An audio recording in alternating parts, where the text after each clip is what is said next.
From the Swiss Alps to the Canadian Rockies, celebrating unique connections between Switzerland and Canada. Brought to you by the Swiss representations in Canada.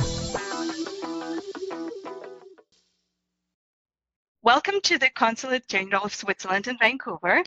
In addition to traditional consular services, our consulate helps facilitate economic, cultural, educational, and scientific relations between Switzerland and Western Canada.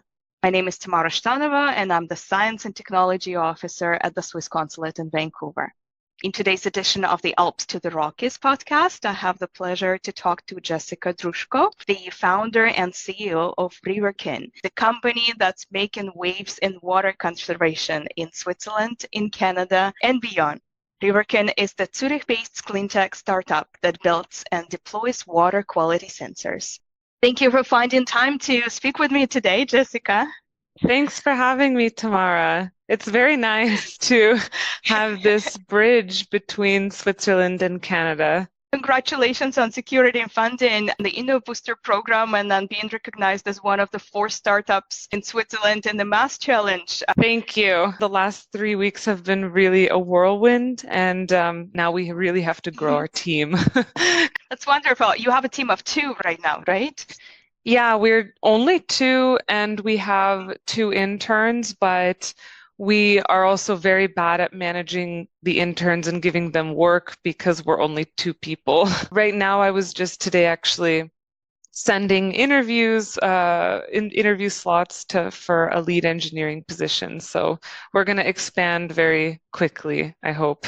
Oh, fantastic. I assume you will be looking at the talent at your alma mater at the Zurich. Yes, we just posted an ad on LinkedIn and on all of the different Slack channels at ETH, and we'll see. Yeah, we got a lot of interesting applications, so we're just looking forward to filling that position. Speaking about ETH, I wanted to perhaps dive a little bit deeper into your unique journey of discovering a passion for rivers and ended up in ETH. So you were born and raised in Canada, and then you were dreaming about becoming an astronaut and film director, but then you ended up in Switzerland earning a doctorate in hydrology and water resources management from ETH Zurich. So how did these very different streams of passion come together?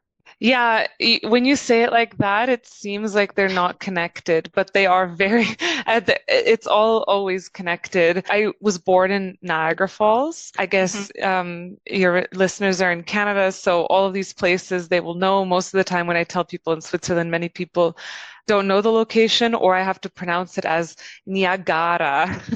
And then people go, oh, that's where you're from.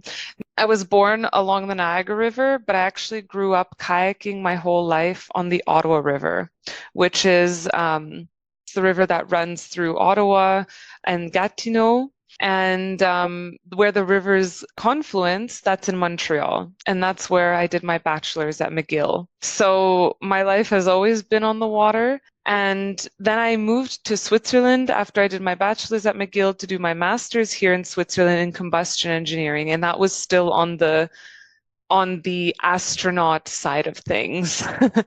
But when I actually started to work in the field in combustion technology, I wasn't happy, and I really wanted to go back to my roots, which was doing something for the rivers. And so in my kayaking adventures, I asked many friends, what should I build for rivers? And what came out of all of those discussions was that I should build some sort of sensor to make water data more accessible. And then that's how I found my PhD position. And that's how I ended up converting from a mechanical engineer to becoming a hydrologist. And then at what point did the idea of bringing Riverkin to life come about? Was there someone who was helping you along the way, the university, your friends, your colleagues? I didn't plan on doing the PhD.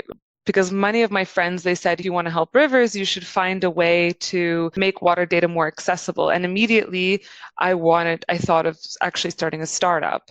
But since I'm from Canada, and it's a third-party national. So that means I needed a working permit and I needed an actual job. And I didn't really know how to do that in Switzerland without the visa. So my hack was to do a PhD.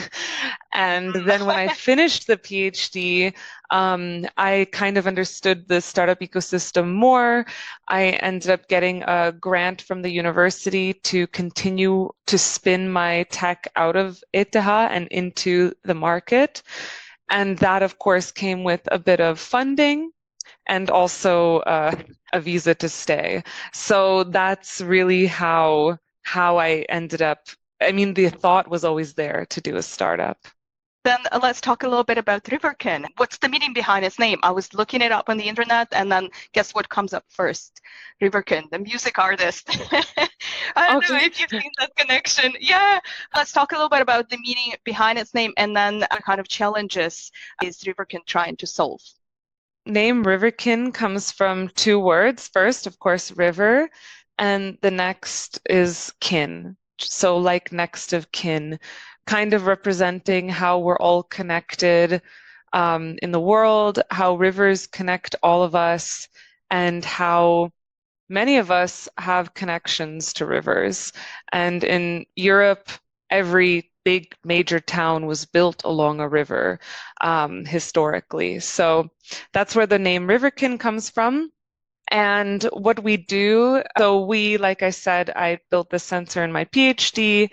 I published it open source originally, and it was €60 sensor originally, which was significantly cheaper than what's available on the market. Normally the sensors are about 10K. My plan was never to sell the sensors, but to just use the fact that we could build them scalable in a scalable way and deploy them in a relatively inexpensive way to start collecting large spatial scale data. And right now, that's what we're doing. We have 8 locations in Switzerland, and then around the world by March, we should have another 30 sensors installed in the US, in Spain, in many countries around the world. And so right now we just collect raw data, but our goal is ultimately to build models from that data, analytics, new geospatial products, coupling that with satellite imagery, etc. I see. And what kind of data do your sensors help collect? And who are your customers? Are we talking local governments or the companies, specific industries that you're targeting? Exactly. So governments, NGOs, that's the next pilot project that we're starting. And our first pilot project client is an electricity company, so a hydropower company. We're also looking into the mining space. And I mean, water data is virtually needed for any sector that uses water, and it has to be better controlled.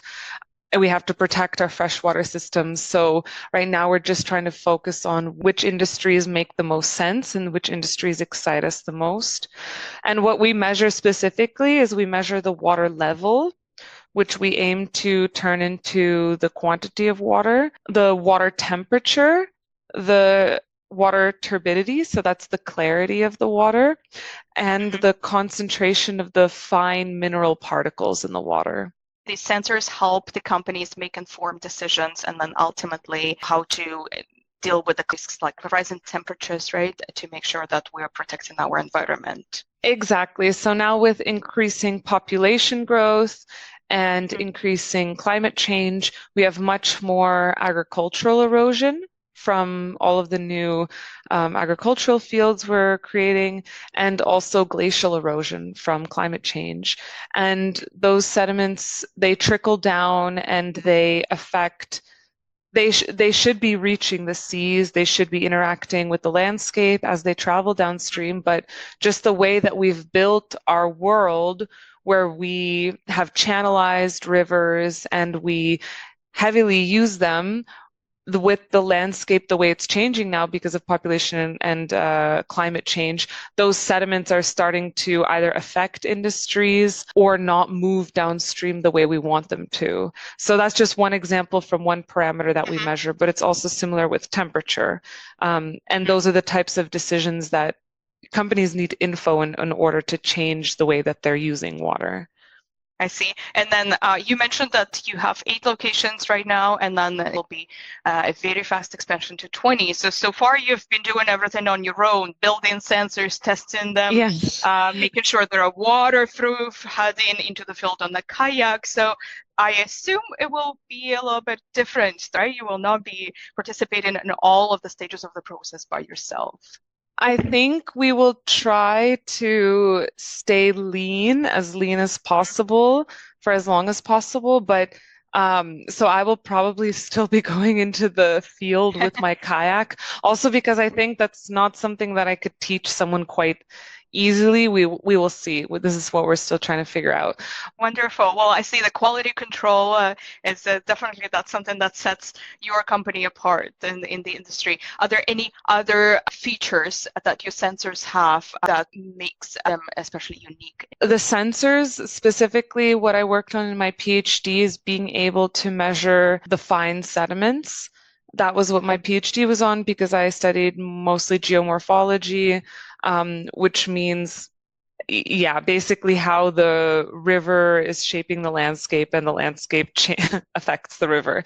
What I did in my PhD was I basically extended the measurement range of these sensors so that they could measure very clear water, but then also after effects from rainstorms. So when we have a lot of these sediments that end up into the water, and then the water gets very, very, very muddy. So I was specifically studying how to make these sensors measure those events. So that's one aspect of the sensor. And then otherwise, we make it extremely robust and have long deployment time. Right now, they send data remotely with LoRaWAN, so it's an IoT sensor, but we're looking at potentially also coupling with different satellites in very remote locations, or with SIM cards. Going back to your childhood dream, maybe for a moment, you've been recently announced as a winner of the European Indian Space Startup Competition, which aims to identify top European space startup. It's a great nod to your childhood dream, I think, of becoming an astronaut. So could you share a little bit about how water quality sensors might be applied in space? Right? It's pretty cool, huh? Like, I ended up going back to space. Yeah, no, so it's because of the connection with the satellites. So the connection that we can, we aim to use our ground truth data to create those new geospatial products in the future. So that's really the space connection, is from satellite images. Are you planning to have any collaborations with any other space companies? Yeah, we've been speaking to a few, but we're still in very early stage. But we are part of the European Space Agency has an accelerator program all across Europe, and we're in the Swiss accelerator. So we are supported by the European Space Agency. Wonderful. It's quite fascinating. You mentioned that you've been living in Switzerland for about 8.5 years now. So as a Canadian living and working in Switzerland, do you notice any difference in the business practices between Switzerland or Europe and Canada? And how do you navigate those? Yeah, there's so many differences. I mean, one example that comes to mind immediately is that in Canada, we never put photos on our CVs. And I grew up that way. I don't like photos on CVs. I never put my photo on a CV. And I don't like seeing people's photos on CVs because I don't see the point.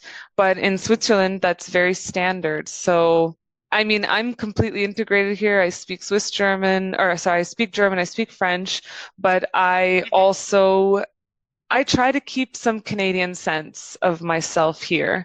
So when I put up the application, I said, send your CV, but without a photo. I pick and choose what parts of the Canadian culture I think I like to keep here and to kind of bring my own Canadian charm. What has been the most rewarding aspect of your journey as a Riverkin founder so far? Oh, that's a very good question. One thing that I'm quite bad at is taking a moment to reflect and be proud of everything we've accomplished in the last 6 months, because I just don't have time. There are two things. The first thing is that when I was handing in my PhD thesis in May, I had already been doing my PhD and the startup at the same time for 1 year. And that was really taking a toll on me, and I was really trying to wrap up my PhD. But the one thing that I was really proud of that year was that I handed in the PhD. I secured my salary for the next year, and I delivered those 8 sensors and deployed them in Graubünden.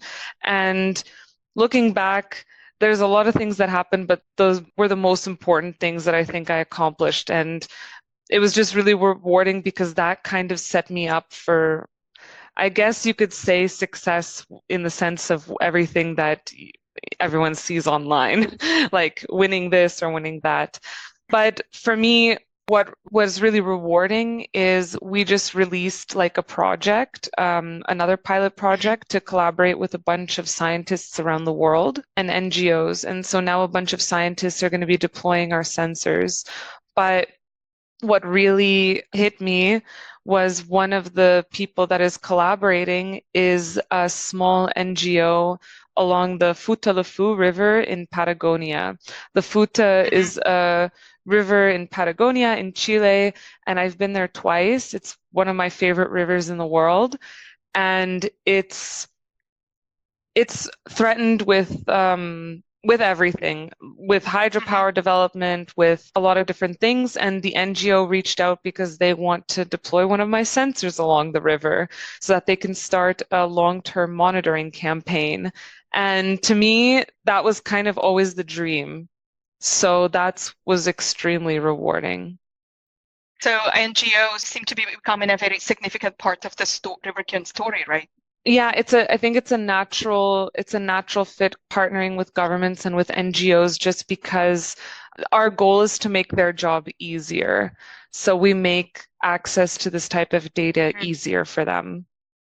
Wonderful. And then ultimately, all together helping fight the climate change, I guess, together. Exactly. Ultimately, to help mitigate effects of population growth or economic growth and climate change for future generations to have access to clean water.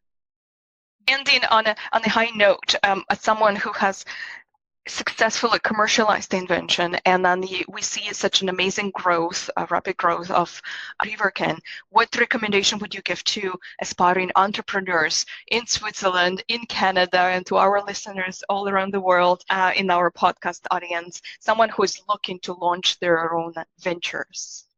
I would say concretely, just start talking to everyone about your idea, because I think people have this kind of fear, oh, if I tell someone the idea, they will steal it. You would be lucky if someone steals your idea. Because the idea is really worth nothing. It's really all about how far you take it and the execution. So when you go out and you speak with customers, you will learn. You decide to create an MVP, you hand it to customers, you get feedback, you join different founding events, different startup events, attending events from the Swiss consulate or different economic events in the area. And you really start to build a network. And I think the network really starts to open up different opportunities and help you hone your idea and make better connections to bring it to market. Fantastic. So share your ideas, share your inventions. This is something I will learn today from you, Jessica. Thank you so much for being on our podcast today and sharing the amazing story of the journey of Riverkin and your personal journey from Canada to Switzerland. It's been very nice having you. Thank you so much for having me. It's been a pleasure.